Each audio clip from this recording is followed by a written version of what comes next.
اگر کوئی آپ کے مدرسوں پر اعتراض کرتا ہے، مسجد مدرسے کی طرف اگر کوئی انگلی اٹھاتا ہے، آپ کہیے کہ اگر یہ مدرسہ نہ ہوتا تو ظالم ہاربرٹ روبرٹ کو منہ کے سامنے میں ان کا کوئی چیلنج نہیں کرتا۔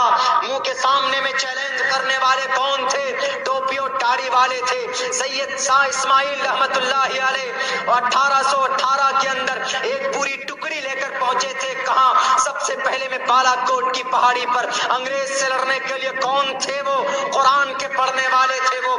شاملی کے میدان میں علماء نے قربانی دی تھی، کون تھے وہ مدرسے کے پڑھنے والے علماء کرام تھے وہ۔ اور آپ کو تاریخ یاد ہونا چاہیے، دلی کی چاندنی چوک سے لے کر خیبر تک جتنے بھی پھانسی کے پندے پر لٹکے ہوئے تھے وہ علماء کرام کی تعداد تھی۔ مدرسوں کے اندر پڑھنے پڑھانے والے تھے، مکتب میں پڑھنے پڑھانے والے تھے۔ میرے بھائیوں، جب تک یہ مدرسے چاند سورج باقی رہیں گے، ان مدرسوں کا وجود باقی رہے گا۔ کوئی مائے کا لال ہمارے مدرسے کو نہیں مٹا سکتا، کوئی مائے کے لال ہمارے مدرسوں میں تالے کچھ دیر کے لیے ڈلوا سکتا ہے لیکن بند نہیں کر سکتا۔ جیسے انگریز نے، ہٹلر نے اور بشار الاسد نے قرآن کو مٹانے کی کوشش کی، خود ہٹلر مر گیا لیکن قرآن آج بھی زندہ ہے۔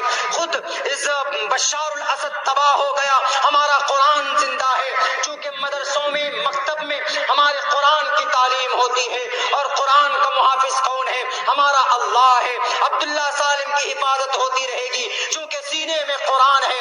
اگر کوئی ہماری گاڑیوں کے اندر شراب ڈال کر بدنام کرنے کی کوشش کرتا ہے تو میں جس کو اللہ بچاتا ہے اس کو کوئی ذلیل نہیں کر سکتا، کوئی رسوا نہیں کر سکتا۔ ہم کو ڈرانے کی کوشش کی جاتی ہے، ٹوپی داڑھی والے کو دھمکانے کی کوشش کی جاتی ہے، مسجد کے ائمہ کرام کو اپنی مرضی کے مطابق بیان کرنے کی بات کی جاتی ہے۔ نہیں، ہم ایمان والے ہیں، ہم قرآن والے ہیں، ہم احادیث والے ہیں، ہم ایمان اسلام والے ہیں، شریعت والے ہیں، ہماری یہی پہچان ہے۔ کوئی ظالم طاقت ہمیں نہ تو خرید سکتا ہے، نہ تو ہمیں کوئی ڈرا سکتا ہے، نہ تو ہمیں کوئی دھمکا سکتا۔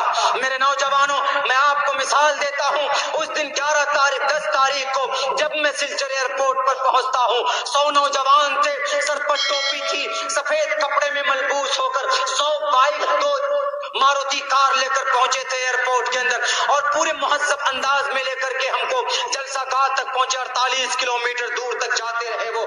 ان کے اندر ہم نے وہ اخلاق دیکھا، وہ ایک سائڈ سے چل رہے تھے، کسی کو ذرہ برابر بھی تکلیف نہیں ہونے دی تھی۔ ہم نے کہا کہ یہ نظام بہت اچھا لگا، بولا حضرت یہ نظام نہیں، ہمارے جتنے بھی نوجوان ہیں سب پڑھے لکھے ہیں، کوئی ہائی اسکول میں ٹیچر ہے منی پور میں، تو کوئی میگھالیہ کے اندر کسی فیکٹری کے اندر جاب کرتا ہے، ہمارے ابا ہمارے سرپرست ہیں۔ ہم نے کہا کہ یہ کمیٹی کیا کرتی؟ بولا ہم لوگ تعلیمی ادارہ چلاتے ہیں، ہم لوگ تعلیمی ادارے کے اندر قرآن کی بھی تعلیم دیتے ہیں، احادیث رسول کی بھی تعلیم دیتے ہیں، اور ہم اس دیش کے اندر ہمارے کیا حق حقوق ہیں اس کی بھی تعلیم دیتے ہیں۔ میں وہ مثال آپ کو دینا چاہتا ہوں، نوجوانوں ایسی تنظیم بنائیے کہ آپ کے ایک ہاتھ میں قرآن ہو، قرآن کی تعلیم بچوں کو دلوائیں، مسجد مدرسوں کے لیے آپ کام کریں اور رفاہی کام میں بھی آپ لوگ آگے رہیں۔ ایسی تنظیم بنائیں، ہر گھر سے مہینے کے اندر اس تنظیم کو اگر 100 روپے جمع کریں گے تو اگر 300 لوگ ہیں تو مہینے کے اندر 30,000 روپے جمع ہو سکتا ہے۔ اگر 30,000 روپے مہینے میں جمع ہوا تو پورے سال کے اندر 3,60,000 روپے جمع ہو جائیں گے۔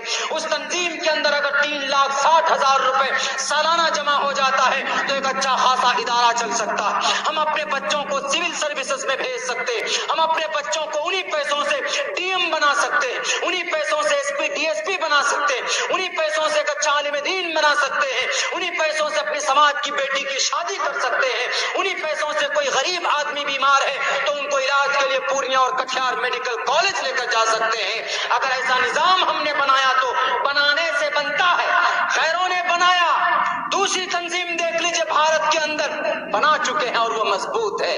ہم لوگ تو صرف سوشل میڈیا میں برباد ہو رہے ہیں۔ میرے بھائیوں، میرے اندر اتنی طاقت نہیں ہے کہ میں زیادہ دیر تک بات کر سکوں، لیکن چونکہ وعدہ کیا تھا، میں کل رات 4 بجے چلا تھا میرٹھ سے اور آپ کے پروگرام کے لیے دلی سے پھر باگڈوگرا سے پھر یہاں آیا۔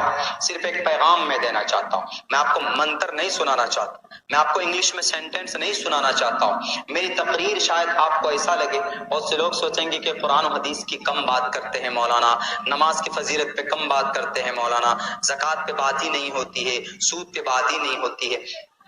یہ ضروری ہے. یہ جب all things without these things we are not able to a completely Muslim. اس کے بغیر we can't live. ہم جی نہیں سکتے شریعت کے بغیر. لیکن اب بیداری کی ضرورت ہے. اب صرف تسبیح کے دانے ہلانے سے کام نہیں چلے گا. اب صرف مسجد میں بیٹھ کر اللہ سے دعا مانگنے سے صرف کام نہیں چلے گا، بلکہ آپ کو قانونی اعتبار سے اپنے حق حقوق کے لیے باہر آنا پڑے گا. تبھی ہمارے مسجد باقی رہیں گے، ہمارے مدرسے باقی رہیں گے. نہیں تو خدا را ایسی طاقت تیار ہو چکی ہے، ہم کو چونکہ پہلے ہی پرچہ دے دیا گیا ہے اس لیے میں تھوڑا کھل نہیں رہا ہوں، ورنہ ایسی طاقت تیار ہو چکی ہے بھارت کے اندر جو سنویدھان ہے اس کو بالکل چینج کرنے کے لیے تیار. بس کچھ دیر کی ضرورت ہے. اس لیے اگر یہ جرأت ہم پیدا نہیں کریں گے اپنے اندر، ڈر خوف کو نہیں نکالیں گے، تو آنے والی ہماری جو نسل ہوگی، جیسے برما اور جیسے اسپین، اندلس، بخارا، سمرقند کے اندر جو گونگے بہرے بنا دیے گئے، یہاں کی دھرتی پہ بھی